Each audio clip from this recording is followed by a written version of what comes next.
Hello, Estonia. Teriasi. Thank you, Oscar, for your wonderful introduction and for representing the talent and the energy and the optimism of today's Estonia, especially its young people. And Oscar's sitting next to his father, and his father and I agreed that we're getting gray, so we have to make sure that somebody's coming up behind us. Please give Oscar a big round of applause for the great job that he did.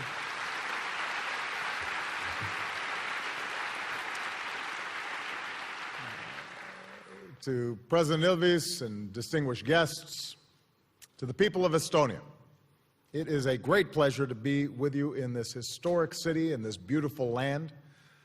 I thank you for the incredible hospitality that you've shown me today. I understand the weather is always like this. My only regret is that I missed this summer's Laulopito, and I'll try to come back next time and catch it. I bring with me the friendship of the American people, and I'm honored to be the first President of the United States to deliver an address like this to the people of Estonia. I just had the opportunity to meet once again with the presidents of all the Baltic states, and I thank President of Latvia and Lithuania for being here.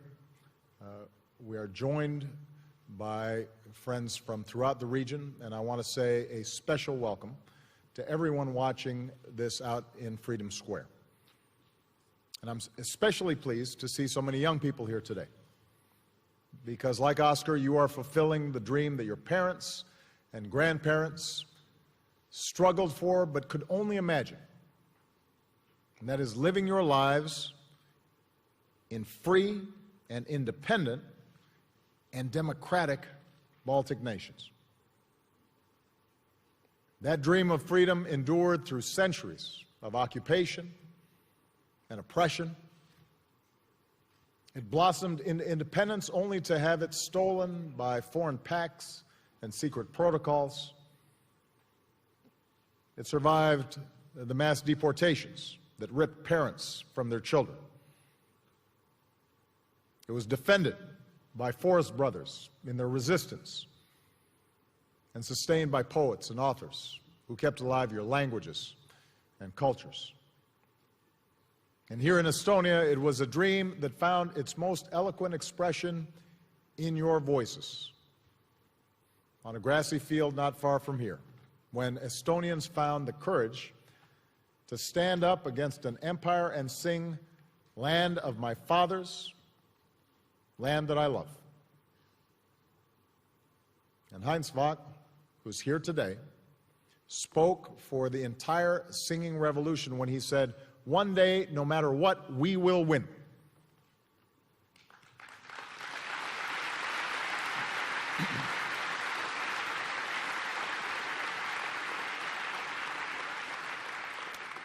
And then exactly 25 years ago, people across the Baltics came together in one of the greatest displays of freedom and nonviolent resistance that the world has ever seen. On that August evening, perhaps 2 million people stepped out of their homes and joined hands. A human chain of freedom, the Baltic Way. And they stretched down highways and across farmlands, from Tallinn to Riga to Vilnius. They lit candles and they sang anthems. Old men and women brought out their flags of independence, and young parents brought their children to teach them that when ordinary people stand together, great change is possible. Here in Estonia, when people joined the line, the password was freedom. As one man said that day, "The Berlin Wall is made of brick and concrete. Our wall is stronger." And it was. Within months, that wall in Berlin was pushed open. The next year, the Baltic peoples finally voted in elections. And when the forces of the past made their last grab for power, you stood up. Lithuanians faced down tanks. Latvians manned barricades. Here in Tallinn, Citizens rushed to the TV tower to defend the airwaves of democracy. You won. You reclaimed your countries. And in your new constitution, you declared the independence and sovereignty of Estonia are timeless and inalienable. But the people of the Baltic nations also knew that freedom needs a foundation of security. So you reached out to join the NATO alliance. And we were proud to welcome you as new allies, so that those words of your Constitution, your timeless independence, will always be guaranteed by the strongest military alliance the world has ever known. Today, people working to build their own democracies, from Kiev to Tunis, look to you for inspiration. Your experience cautions that progress is neither easy nor quick. Here in the Baltics, after decades of authoritarian rule, the habits of democracy had to be learned. The institutions of good governance had to be built. Economies had to be reformed. Foreign forces had to be removed from your territory. And transitions of this magnitude are daunting for any nation.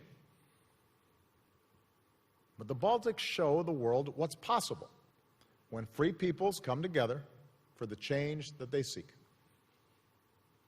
And in that great contest of ideas between freedom and authoritarianism, between liberty and oppression, your success proves, like that human chain 25 years ago, that our way will always be stronger. We're stronger because we're democracies. We're not afraid of free and fair elections, because true legitimacy can only come from one source, and that is the people. We're not afraid of an independent judiciary, because no one is above the law. We're not afraid of a free press, or vibrant debate, or a strong civil society, because leaders must be held accountable. We're not afraid to let our young people go online to learn and discover and organize, because we know that countries are more successful when citizens are free to think for themselves. We're stronger because we embrace open economies. Look at the evidence.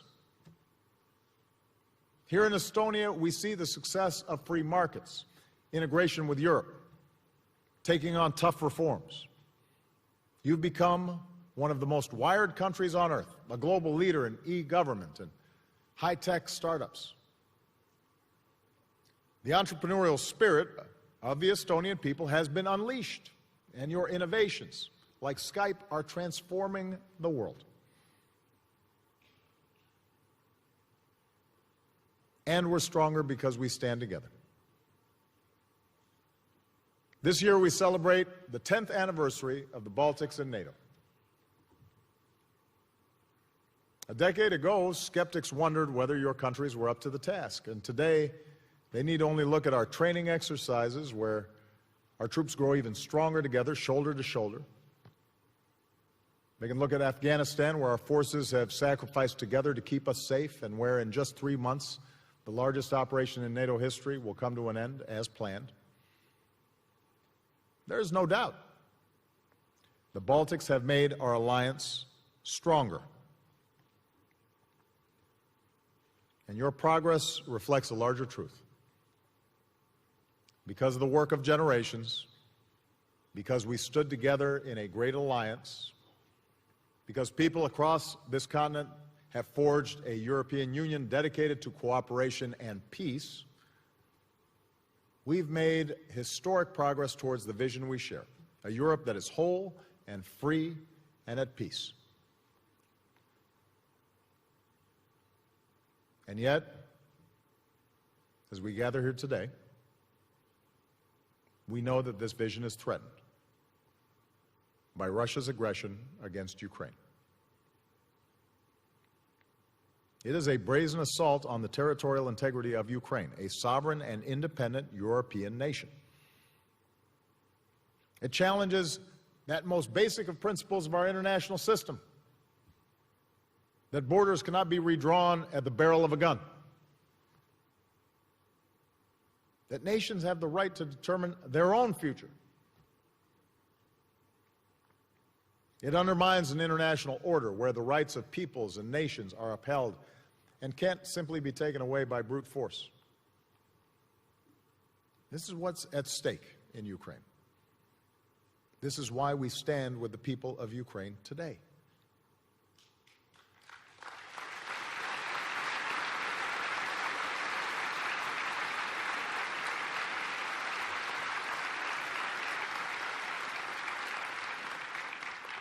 Now let's put to rest, once and for all, the distortions or outdated thinking that has caused this crisis. Our NATO alliance is not aimed against any other nation. We're an alliance of democracies dedicated to our own collective defense. Countries like Estonia and Latvia and Lithuania are not post-Soviet territory. You are sovereign and independent nations with the right to make your own decisions. No other nation gets to veto your security decisions. The protests in Ukraine on the Maidan were not led by neo-Nazis or fascists. They were led by ordinary Ukrainians, men and women, young and old, who were fed up with a corrupt regime and who wanted to share in the progress and prosperity that they see in the rest of Europe. And they did not engage in an armed seizure of power. After an agreement was brokered for constitutional reform, the former president then abandoned his office and Parliament endorsed new elections. So that today Ukrainians have a new democratically elected president. And I look forward to welcoming President Poroshenko to the Oval Office this month. He was chosen by the people of Ukraine. It was not the government of Kiev that destabilized eastern Ukraine. It's been the pro-Russian separatists who are encouraged by Russia, financed by Russia, trained by Russia, supplied by Russia, and armed by Russia. And the Russian forces that have now moved into Ukraine are not on a humanitarian or peacekeeping mission.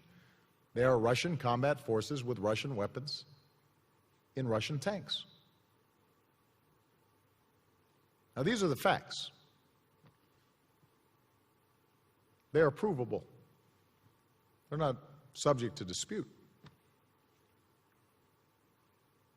As a result of state-run propaganda, many Russians have become convinced that the actions taken by their government is strengthening Russia.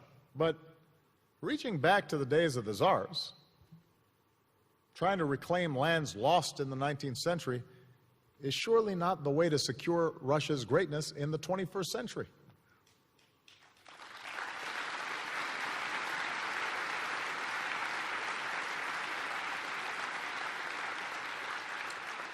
It only shows that unrestrained nationalism is the last refuge of those who cannot or will not deliver real progress and opportunity for their own people at home.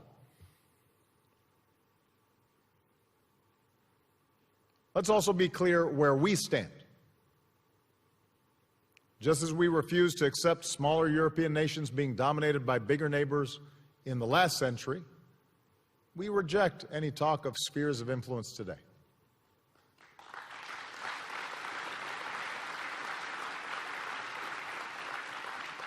And just as we never accepted the occupation and illegal annexation of the Baltic nations, we will not accept Russia's occupation and illegal annexation of Crimea or any part of Ukraine.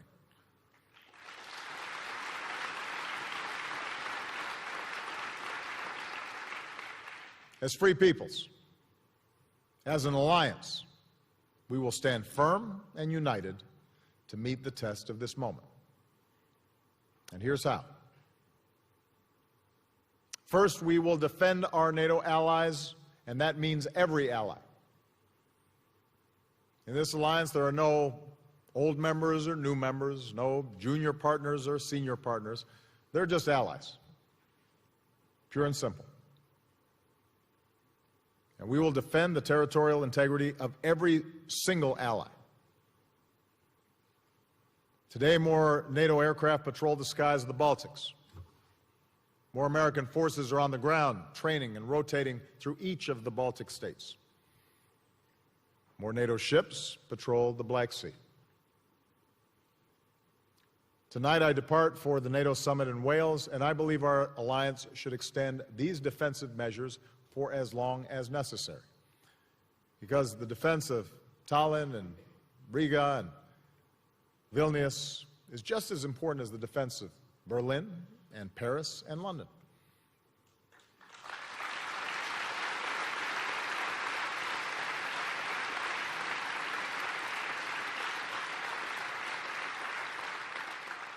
During the long Soviet occupation, the great Estonian poet Maria Under wrote a poem in which she cried to the world, "Who'll come to help? Right here, at present, now."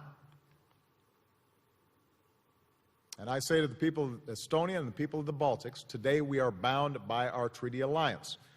We have a solemn duty to each other.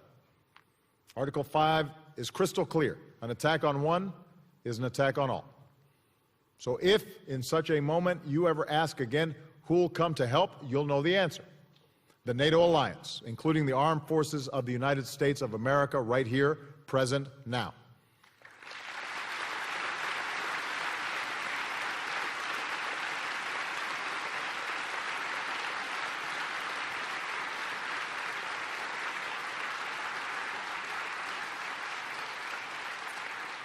We'll be here for Estonia, we will be here for Latvia, we will be here for Lithuania.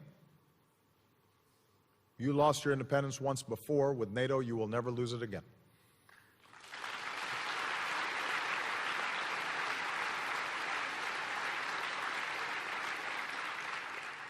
Second, and in addition to the measures we've already taken, the United States is working to bolster the security of our NATO allies and further increase America's military presence in Europe. The new initiative I proposed in Warsaw this spring includes several elements, and we're working with Congress to get it done. Here in the Baltics, it would mean positioning more American equipment so it's ready if needed. It would mean more training and exercises between our militaries. And it would mean more U.S. forces, including American boots on the ground, continuously rotating through Estonia and Latvia and Lithuania. Third, NATO forces need the ability to deploy even faster in times of crisis. Now, this week, our alliance must unite around a new plan to enhance our readiness.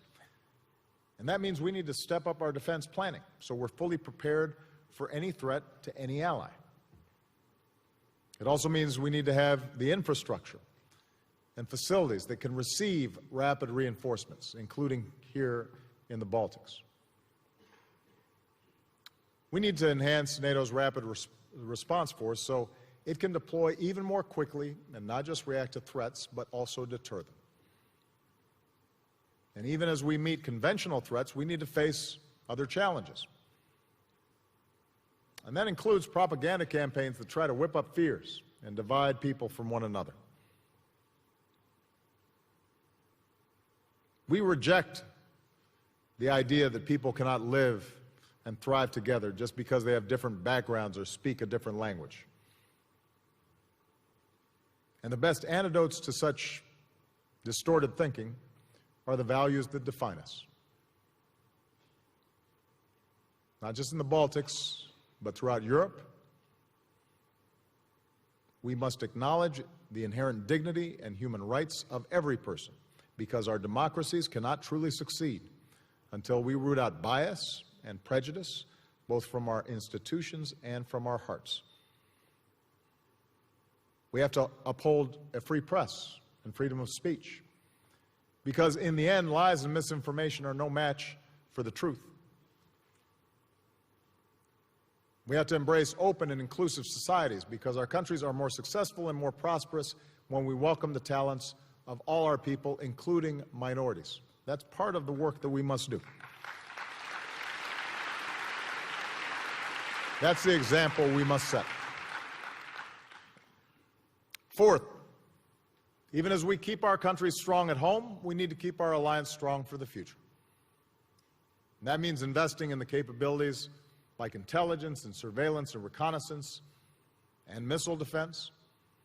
And here in Europe, nations need to do more to spur the growth and prosperity that sustains our alliance. To its great credit, Estonia stands out as an ally that contributes its full share, its full 2% of GDP to the defense of our alliance. And Latvia and Lithuania have pledged to do the same. So this week, that's worth applause.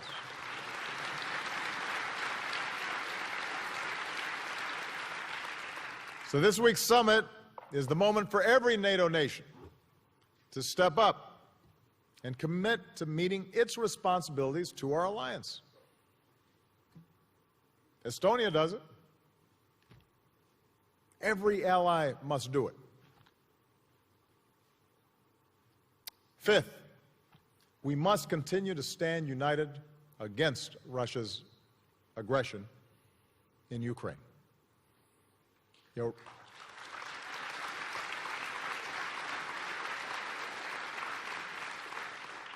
Keep in mind that repeatedly President Putin has ignored the opportunity to resolve the crisis in Ukraine diplomatically. The United States, the European Union, our partners around the world have all said we prefer a diplomatic solution. But in light of Russia's unwillingness to seize that opportunity, we have come together to impose major sanctions on Russia for its actions. And make no mistake, Russia is paying a price. Capital is fleeing, foreign investment is plummeting, because investors know that today's Russia is a bad bet, given its behavior. The Russian economy has slipped into recession.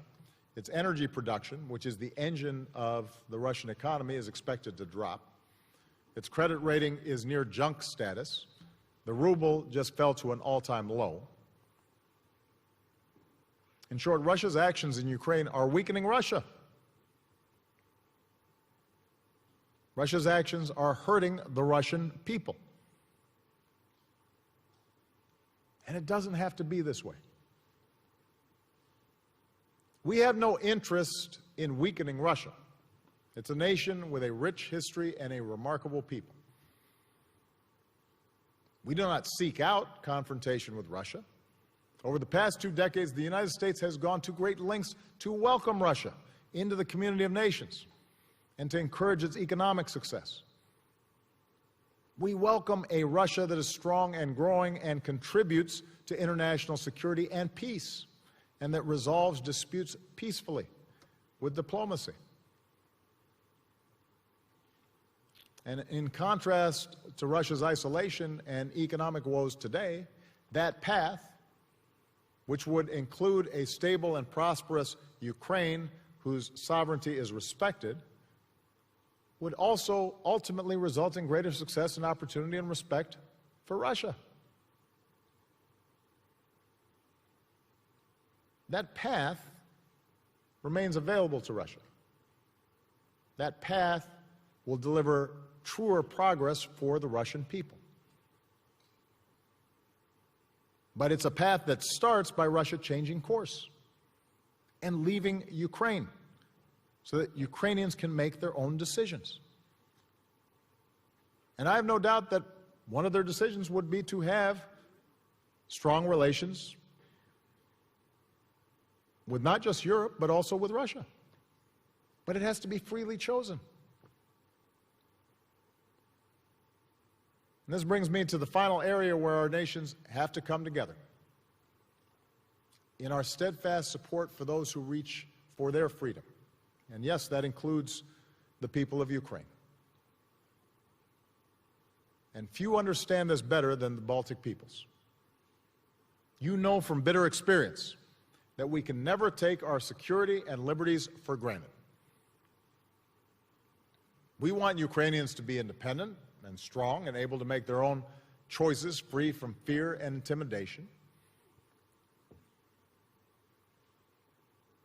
Because the more countries are free and strong and free from intimidation, the more secure our own liberties are. So the United States will continue to help Ukraine reform, to escape a legacy of corruption and build democratic institutions, to grow its economy, and like other European nations, diversify its energy sources, because no country should ever be held hostage to another nation that wields energy like a weapon.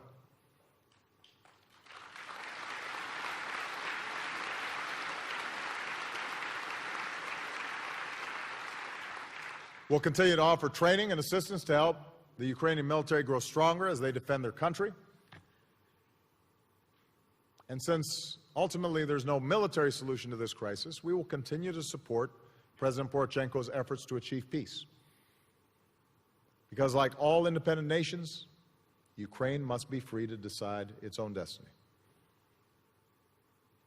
And this week, NATO must send an unmistakable message in support of Ukraine as well. Our alliance has had a partnership with Ukraine for more than 20 years. Ukrainian forces have served with distinction in NATO operations in the Balkans and Afghanistan. So in Wales, we'll meet as an alliance with President Poroshenko to show that our 28 nations are united in support of Ukraine's sovereignty and right to defend its territory. Now, Ukraine needs more than words. NATO needs to make concrete commitments to help Ukraine modernize and strengthen its security forces. And, by the way, we have to do more to help other NATO partners, including Georgia and Moldova, strengthen their defenses as well.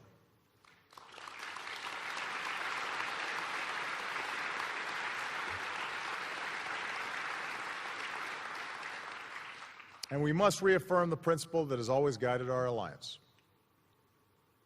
For countries that meet our standards and that can make meaningful contributions to Allied security, the door to NATO membership will remain open.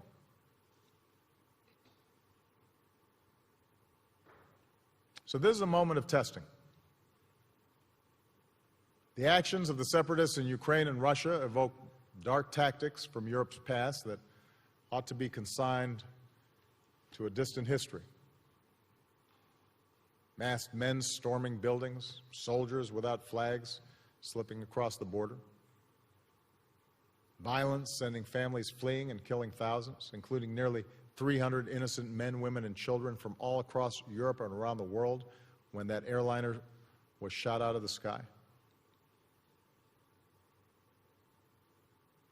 In the face of violence that seems intractable and suffering that is so senseless, it is easy to grow cynical and, I think, tempting to give in to the notion that peace and security may be beyond our grasp. But I say to all of you here today, especially the young people, do not give in to that cynicism. Do not lose the idealism and optimism that is the root of all great change.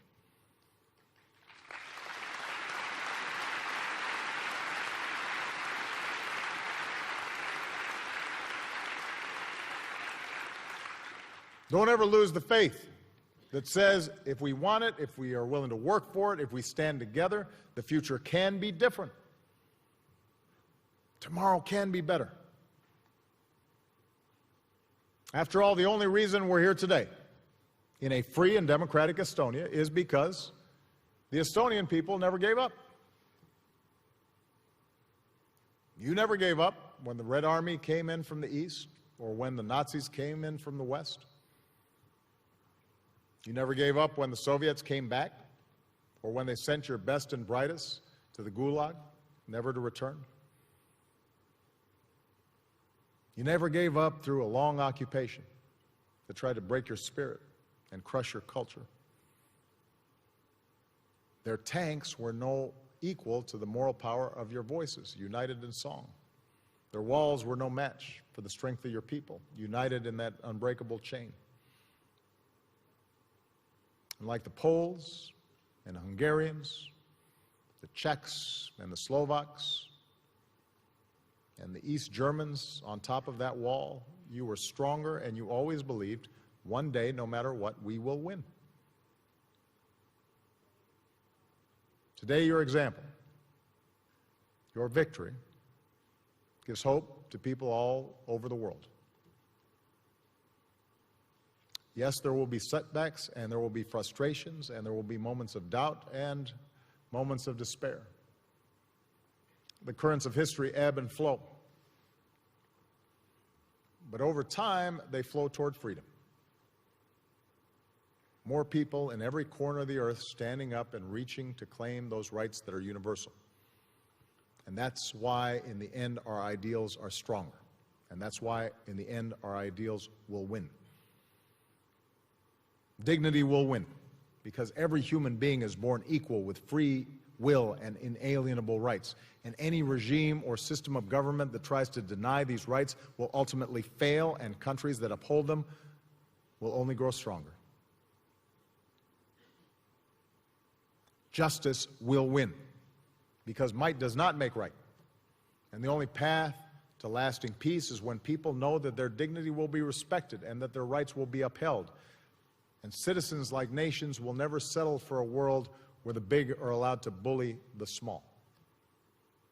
Sooner or later, they fight back.